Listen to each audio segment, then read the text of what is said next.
I have new glasses. My old ones are 19 years old and they were not very comfortable. That's why I never wore them.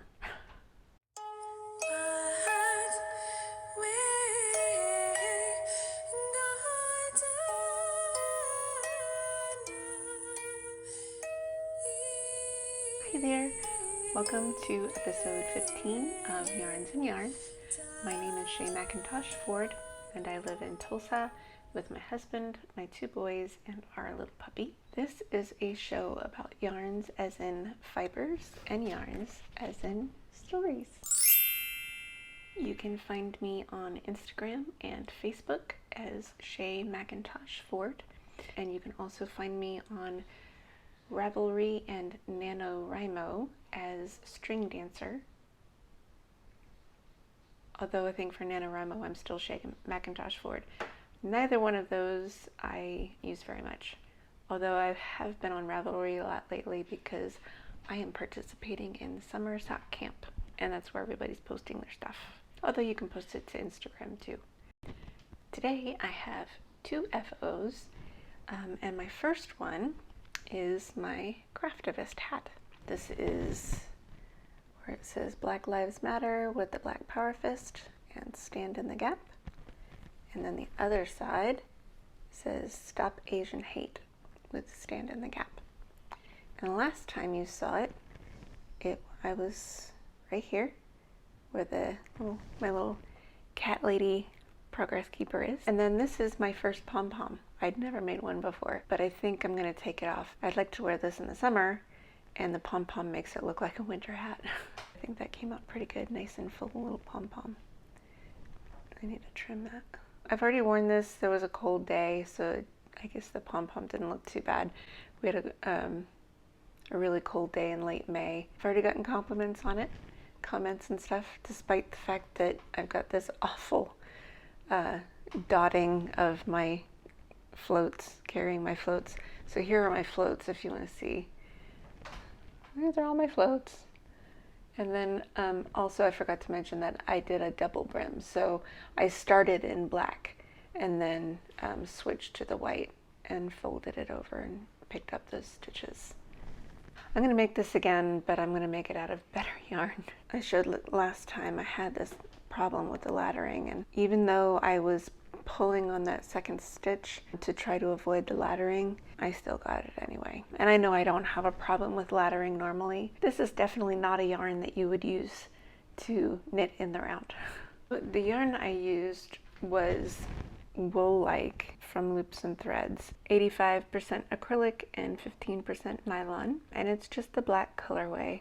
And then of course the other one is white. It's the same thing, only white. I mean, it's nice yarn, it feels soft and everything, but it's not meant for that project. And the needles that I used were Chalgoo's US Size 2 2.75 millimeters needle. That is on another project that I will show in the whips. For my next FO, I am so excited about these. I finished these in 4 days. Socks. And I have sock blockers, but they are repurposed hangers. And I will link below. There's a blog on DIY hangers to make sock blockers. Well, to make DIY sock blockers. In the blog, it suggests using pliers to help reshape the hanger. It says to use them sparingly because you don't want to notch on your hanger and pull on the yarn. But I managed to do it without using pliers at all, just bending it with my hands. So there's my sock blocker. I made these socks for summer sock camp, so I started them on June 1st, and I figured out that I can knit to about the heel. So I started them cuffed down, and I knit to about the heel in 1 day, and then from the heel to the toe the next day. So that's how I managed to finish these in 4 days. I really didn't get anything else done in those 4 days. For these particular pair, I was also knitting them for the 1 week sock challenge which I started 2 days late because I was waiting for summer sock camp. I was in a hurry to get them done. That's why I whipped them out so fast. But I never knew I could knit socks this fast. I thought that was pretty cool.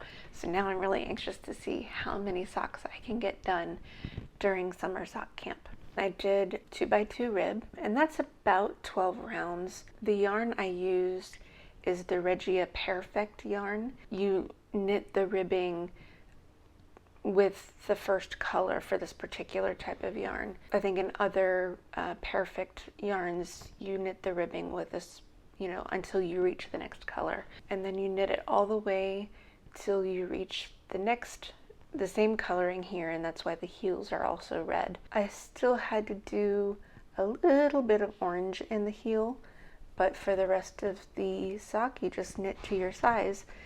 And I knit these just slightly too big for me, but they still work. They are a little tight. These are 64 stitches, and I used the ChiaoGoo size 1 2.25 millimeter needle using the magic loop. So for summer sock camp, when I knit these, I was in the magic loop cabin. These are new heels for me. This is not an afterthought heel. This is called a boomerang heel, which is also German short rows. While I was knitting the heel, I used my new double pointed needles because the next pair of socks I wanted to try double pointed needles. My gauge got a little bit looser. So I'm thinking that the stainless steel needles for the ChiaoGoos, as much as I love them, I think that's what's been making my gauge so tight. And I did finish one sock with the wooden double pointed needles. It did come out looser even though it's the same size needle. I still like my ChiaoGoos. I think if I use the ChiaoGoos, maybe I'll go up to the 72-inch socks, or I'm sorry, 72 stitch socks, so they won't be so tight. I love the way they came out. And here is the ball band. Sorry, it's a little torn. So they're the Regia Perfect 4-ply rainbow color socks, 100 gram skein. So what you do is there's like this yellow part of the yarn. You have to pull from the center, otherwise it doesn't work. You take all the yellow out until you reach the first color, which was the red. After the yellow is when you cast on. They came out perfectly matching. I thought they came out really nice. I can smell that. Really? Oh, so nice. And I forgot to say that the 1 week sock challenge is hosted by Earth Tones Girl. Her name is Denise, and she has a podcast that I'll link below. And it was co-hosted with Julianne, who has a blog called Twin Stitches Designs, and I'll link her Instagram down below. I believe they're going to be doing this quarterly. There's another chance this year, a couple chances to do more of the 1 week sock challenges, which I will definitely be joining. I think I'm becoming addicted to sock knitting. Now I have a hoe, which is my start of my second pair for summer sock camp. Summer sock camp, by the way, is hosted by the Crazy Sock Lady. Kay is her name. I will link her below. And this is going on it started June 1st and it's going on through August 31st. Lots of time to get in some socks. So I'm curious to see how many socks I could do for this summer. But this is my second sock. I love the way the striping has turned out on this one. So nice. This is Andy's socks. 55% superwash merino, 20% alpaca, and 25% nylon. And this is also the teal mix. And that alpaca just makes the yarn so soft. This pattern that I used is actually Kay's pattern. It's her vanilla sock on DPNs. So there's a lot of new things for me here. First of all, I used her pattern because I can enter it in twice for prizes. DPNs was a new thing for me, and it was a little bit of a challenge in the beginning. She has a whole tutorial on YouTube, and just following that made it really simple. Getting started was a little hard because I'm not used to all those needles. You use 5 needles in total. For the first you know, 3 or 4 rounds, I kept poking myself and getting stuck. But after that, I got into a groove. One of the things I kept doing was, because I'm so used to magic loop knitting, I kept dropping the needle when I was done with it, and so I have to bend over and pick it up. But I got to the point where I stopped doing that finally. I still drop them on occasion. One of the other new things for me was not hard. This part is just a 1x1 rib instead of the 2x2, and I did that for 20 rounds, and I did 64 stitches. And then the other new thing was this heel. This is the heel flap and gusset, and that was a whole new thing for me. Again, with the DPNs, it was a little bit of a challenge with the heel. They kept, you know, getting in my way. For the most part, just doing the knitting in the round with DPNs wasn't as bad as I thought it would be. You know, I did her toe. So the only thing that I did differently with these socks, that I deviated from the pattern, was she calls for the gusset decreases and the toe decreases. She calls for slip knit for one part and then knit 2 together. Instead of slip knit, I did, and you can see it better on the toe, I did slip 1, knit 1, and then pass the slip stitch over. But I did it purlwise. I slipped purlwise, and I think I should have slipped knitwise. But I do think that technique, it makes it more symmetrical instead of the SSK. I can't tell if this gusset decrease is the knit 2 together or the slip stitch, but they look pretty darn close. I can't really tell the difference between the two.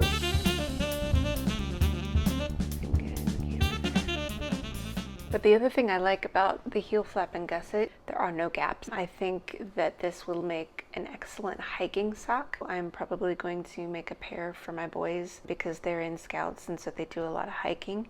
And this heel flap is nice and cushiony, so I think that would make a really, really nice hiking sock.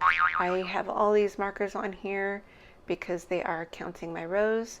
I do 10 rows per marker, same as the Crazy Sock Lady and Lisa from Knit All the Yarns.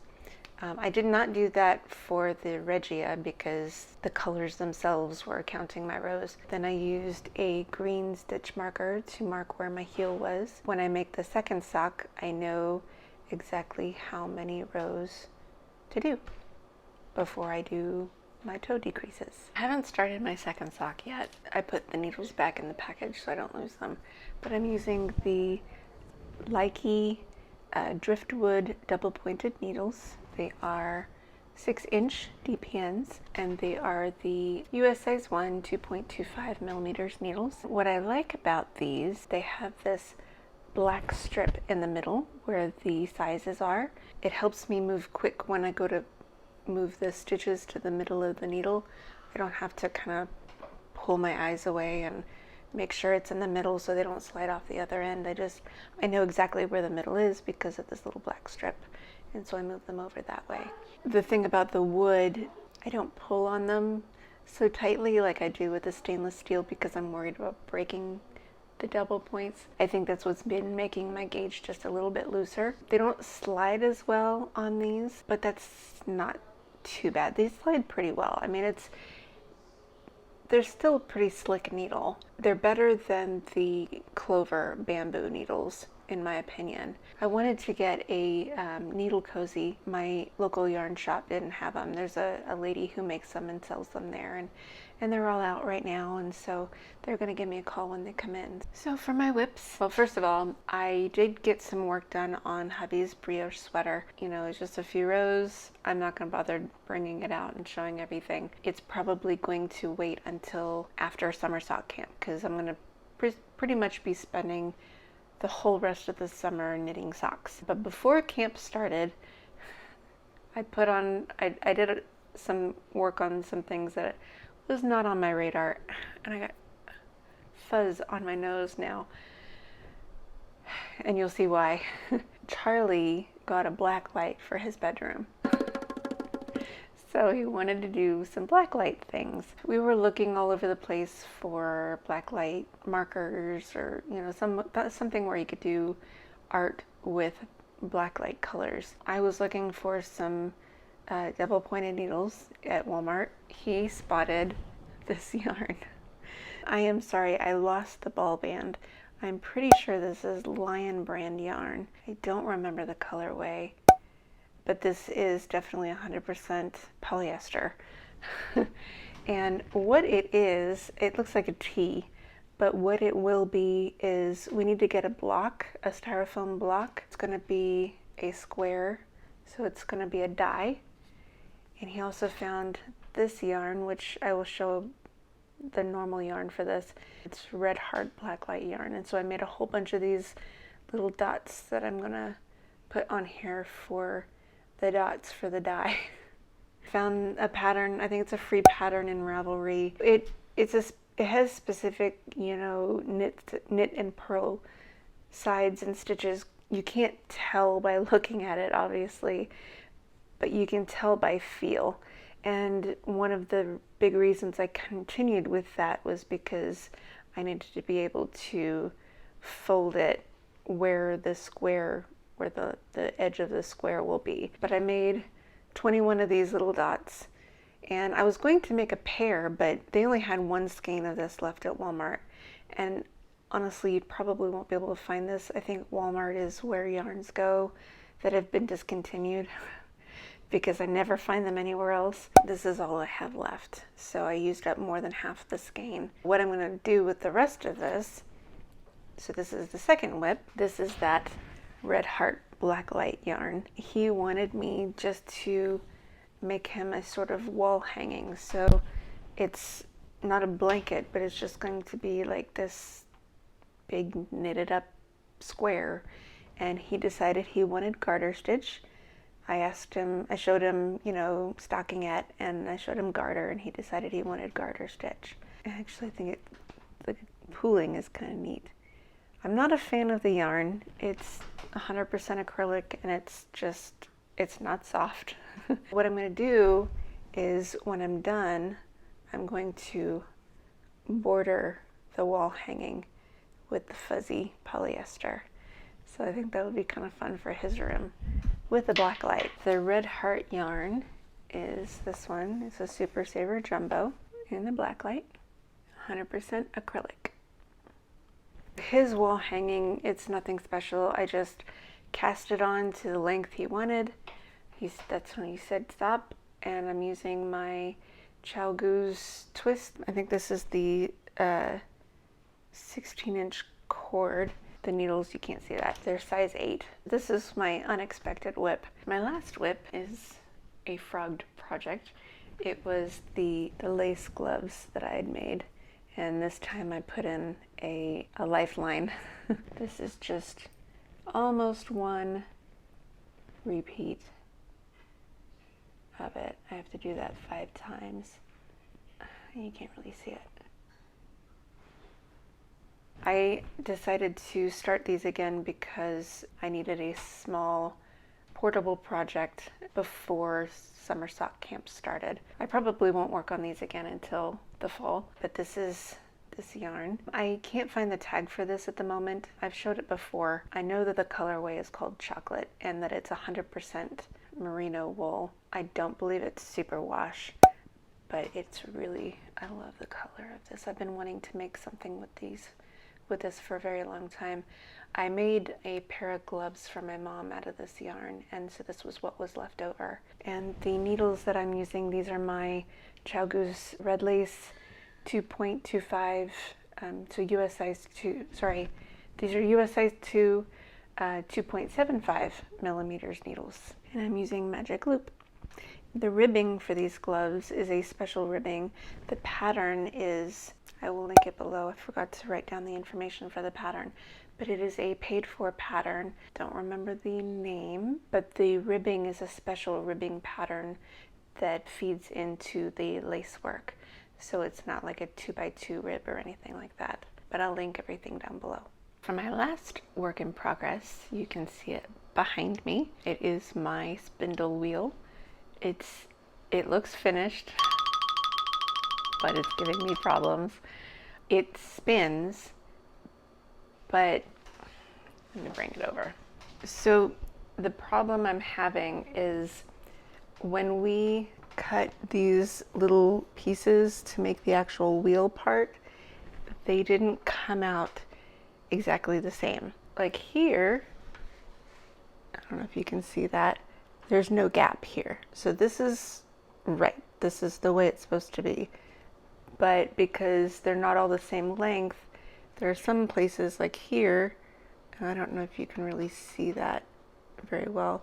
There is a gap here. When I put the drive band on here, it gets stuck. This is the spindle. It also, I'm having trouble getting it to spin freely. So there's going to be some adjustments being made for this. It might be a little longer before I get this in working condition, but it does spin. Here, I'll show you. Here's the foot pedal. I'm pushing down with the foot pedal now, and so it definitely spins. It does catch a little bit. Some of the blocks catch on the spine.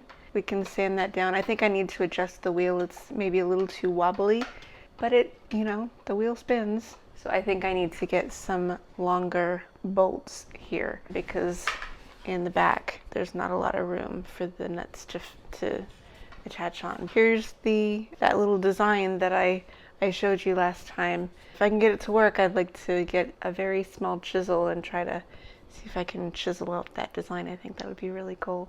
That is my wheel so far. It's not heavy, so it's portable. If I get it to work, I'll be able to bring it with me to crafting groups and stuff and sit and spin for a little while. So I have a few acquisitions because I needed sock yarn for the summer. Joann's was having some sales, so I picked up some Patton's Croy sock yarn, so a couple of those. This is in the Clover Colors colorway, 75-25 wool nylon. So this illustrates the problem that I had with the warm color dragon scale gloves. So at first I thought these were two different colorways, and they look like two different colorways because you can't really see the blue in this one, you can only see it in this one. So this is why I got confused then, but it is the same colorway. They're both wristers. So these are both the same colorway, but you can only see the blue inside here. It just kind of peeks in the hole. But I would never have known these were the same colorway if I hadn't looked at the label. But this is the line Brand Mani Pedi. And, you know, from now on, whenever I get a Mani Pedi yarn, I just have to make sure I know exactly what colors are on there. So this is going to be another pair of socks. And this is also 75-25. And the last one is this Mani Pedi. This is the colorway Boot. And if this looks familiar, it is because I have made it before. I made a pair of fingerless gloves. This one is the one that came out too big. My gauge changed because I was stressed out from moving. So this was just the extra one, which is actually nice because they only had one of these left. So I'm going to use this to make the second sock. So I have my pair of socks right here because this is just a loose glove at this point. So far that's 5 socks. So I've got the rainbow, the teal mix, and Patton's Croy and 2 Mani Pedis. So 5 socks so far. The other thing that I did was I ordered some Bear Felici from Knit Picks. So that is on its way.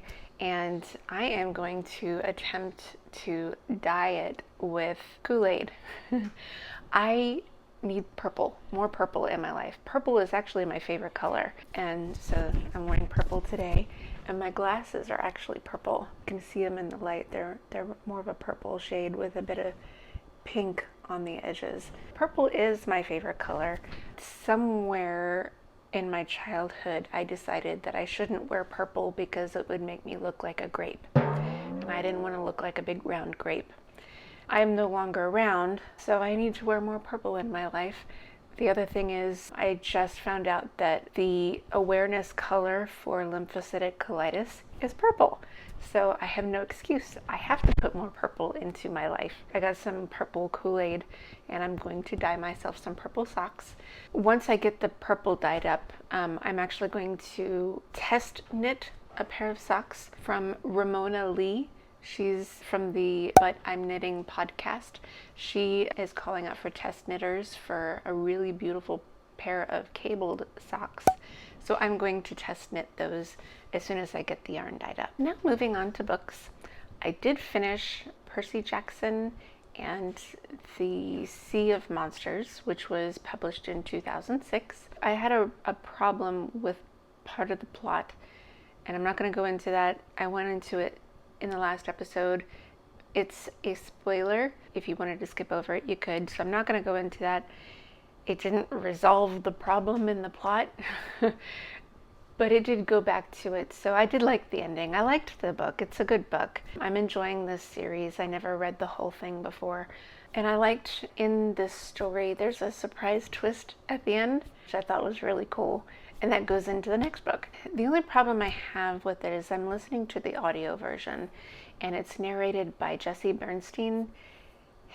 He's a good narrator, but there are parts where it's a little awkward, where he will make these strange pauses, and so the sentence becomes a little disjointed, and it totally takes me out of the story. I never heard a narrator like that before, and so that's my only criticism, really, is that one part where I can't talk about it because of the spoiler, and then the awkward narration. Overall, it's a great story, and I'm trying to get my oldest son to read it because I think he'd really enjoy them. This is a good way of introducing kids to Greek mythology, because Greek mythology can be pretty complex. I took a class in college and it was hard to keep all the characters straight. I also read Percy Jackson and the Titan's Curse. This was published in 2007. Again, I read the audio version narrated by Jesse Bernstein, so I had that, awkward narration problem. But I like this one. It took a little bit different twist. Percy Jackson and his friends, they're half-bloods, so they're demigods. And they spend most of their summers at half-blood camp. This one was a nice twist because instead of a summer break quest, they go on a winter break quest. So it works in the summer solstice thing. I like this one because it's going deeper into this really complex play of the demigods. It really mirrors the Greek mythology and how complex and interwoven the Greek mythology gods and characters are. So this really kind of brings it all in. It's almost like a big soap opera, to be honest, because I'm still watching Dark Shadows, and so I'm still in this soap opera. I never watch soap operas. That was the only one I like. I really enjoyed this one. They bring in some more of the different Greek enemies with Kronos and the Titans and how that interplays with the Olympians. The next Percy Jackson book I'm going to be reading, and I'm excited to get started, is The Battle of the Labyrinth. Totally makes me think of the Jim Henson Labyrinth movie, but I'm sure this one's different. But I have to wait on that. I'm currently rereading Harry Potter and the Deathly Hallows, so the final book of this series, and this was first published in 2007. The reason I'm rereading this now, normally I have all of the audiobooks on Audible, except for the last one. We had gotten a subscription to Audible so that I could get this series, but you get, I think it was 1 or 2 free books a month. I got them for the boys because Charlie is really good about, if he has the audio version and the paper version, he'll be able to read really, a lot better that way. He can concentrate better because he's autistic and has ADHD. But he's still on the 5th book, so we decided to go ahead and just cancel the subscription for now. But I like to read them. I listen to them to fall asleep. I don't like to listen to a book while I'm falling asleep that I haven't read before, because then I get frustrated trying to remember where I was in the plot. But this one is from the library, and so I have to read it within a certain amount of time because it's still popular and it's still on hold. I have to finish it within 2 weeks, so I'm listening to that during the day at this point, because this is actually my favorite of the Harry Potter books because it reads like an account of the Holocaust, and I think it's a really, really, really good way of exposing kids to the evils of bigotry, especially when it came to Hitler and what he did, because Voldemort is Hitler, his Death Eaters are the Nazi party. I've always loved this one the most. And when it did come out in 2007, this was the one that I actually stood in line for, and I got a hard copy myself. I also had to read really fast because the library was going to take it back. I read The Carnivore Code by Paul Saladino, again on audio. Saladino is actually a doctor. He was a vegan, and he ended up with all kinds of health issues. He had really, really severe psoriasis to the point where he was hospitalized with sepsis because of it. He did a lot of research. What I like about the Carnivore Code is he goes in, so I talked about amino acids from plants mimicking amino acids that our bodies really do need. And so for those of us with autoimmune issues, and I can't remember if I did this on this show or the other show, there's a theory that these plant amino acids, our bodies can't use them. And so the autoimmune problem that some of us have, like me, our bodies see those amino acids and attack them. And that's where the autoimmune plays in. Paul Saladino doesn't even really talk about that. He talks more about the chemistry of plants and how our bodies metabolize them. It's a different take on it, and why, especially for those of us with autoimmune issues, we should not be eating plants. I have been doing carnivore for 1 month, a full month, and so far so good. Starting to get better. My hair has stopped falling out, which is absolutely fabulous. You'll see a few more videos with me without wearing any more hats. It's still thin. It's starting to get thicker. It's starting to come back in. So I'm going to try growing it long again. I might have to trim it up if it's still stringy. So that's exciting. We went to the Ren Fair the weekend before last. I still needed a lot of rest. I'm still not full strength. But a month ago, I would not have been able to go. So far, so good. I think carnivore is working for me. And hopefully I'll get my strength back so that I can play more harp and even better woodworking. Maybe I'll make another one of these and try to sell it. I don't know. We'll see how it works first. I liked that Carnivore Code. I highly recommend that one. And if I didn't say, it was published in 2020. At one point, I did try to read Beloved by Toni Morrison. This was first published in 1987, and I read the first part. The reason I wanted to read it is because, I live in Tulsa, and we just remembered the centennial of the 1921 race massacre, and I wanted to read something important about the repression of Black lives. I tried to read it. I love Toni Morrison's writing. She's extremely poetic in the way she writes her prose, just the way she structures her stories. But I am still reeling from reading The Bluest Eye. That was a hard read. It was very painful to read that one. And the first part of Beloved just brought all that pain back. So I might have to give it another year. And the sad part is that I know that I'm coming from a place of white privilege when I say that I have to wait a year to experience that pain, because Black lives, they experience pain every day with all these microaggressions and, all of the repression that white supremacists have put on them, even in the white supremacist society, where a lot of people who are not technically racist, they don't see this white supremacist position that we have. Toni Morrison has this great way of putting you in the pain of what Black people are going through. And it's very important to read her works. And maybe when I get into remission from my lymphocytic colitis, I'll be able to read it. It's hard right now. And I understand that I have a white privilege of being able to put it off. And I really shouldn't. Maybe I'll make myself read it anyway. The last book that I started reading, but I had to put it off to finish the Harry Potter book, I'm reading All the Light We Cannot See by Anthony Doerr. This was first published in 2014. And it is a World War II era book, and so far I'm loving it.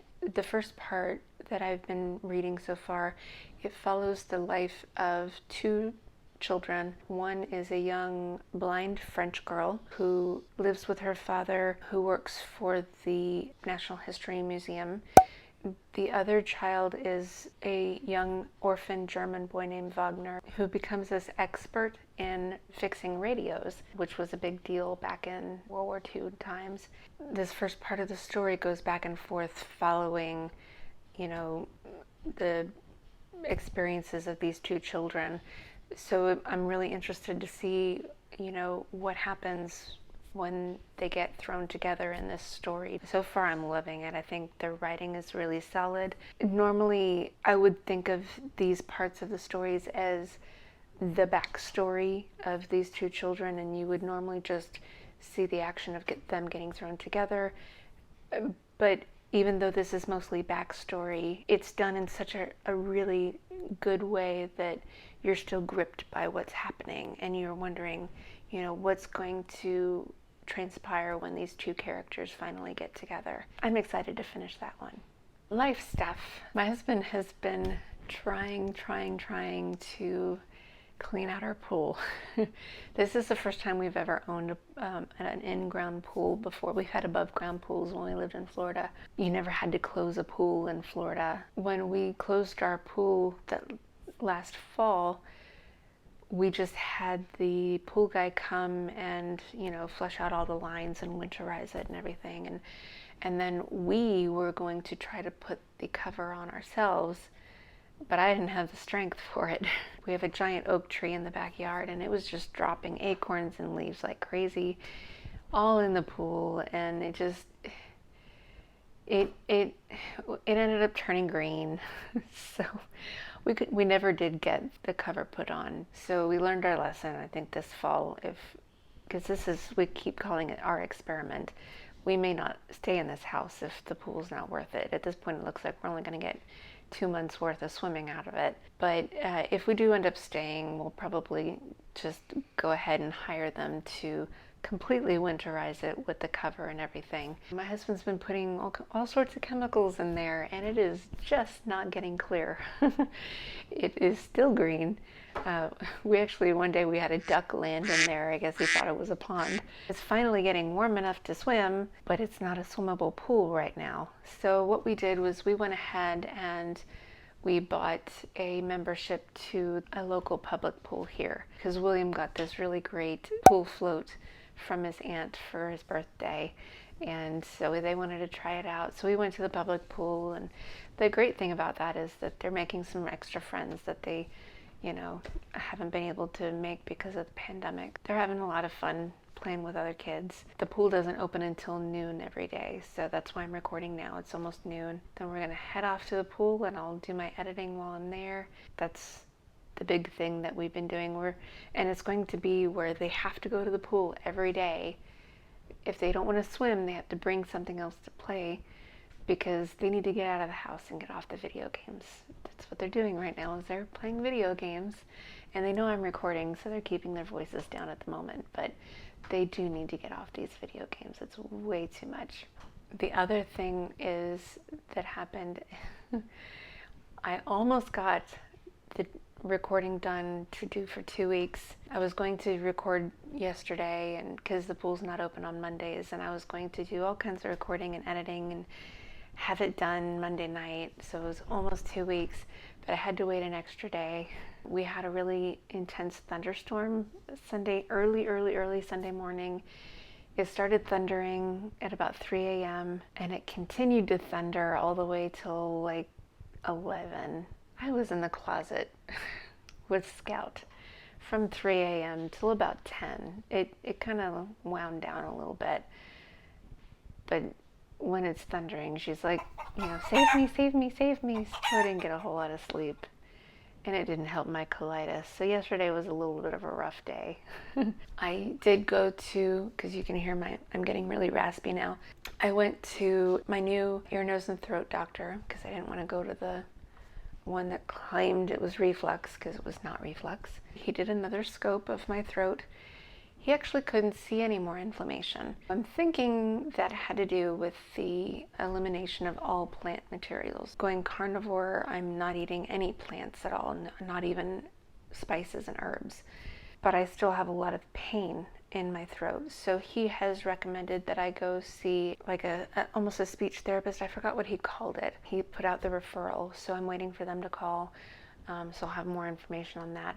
But it sounds like it's more like speech therapy. So they're going to work on the muscles in my throat. Maybe there's something that happened in COVID with all the coughing and everything that I did, that I damaged them or like reset the muscles in my throat the wrong way. And it's pulling on my vocal cords. Hopefully that will help my throat in the next coming weeks. I am going to leave it here. I hope you are well. I hope you get to make all the yarny things and read all the books. Please don't forget to like and subscribe and ring that little bell thing. And I will see you next time. Bye.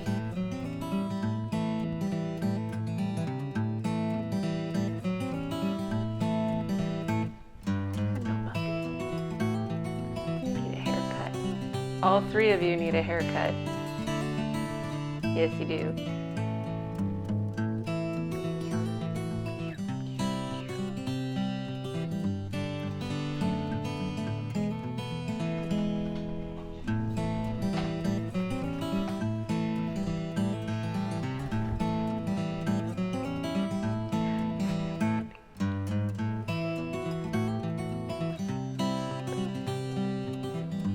You need a treat.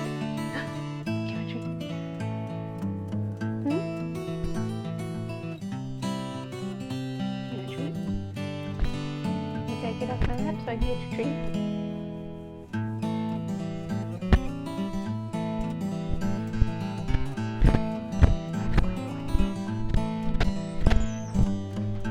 No, it is way too early in the day for that.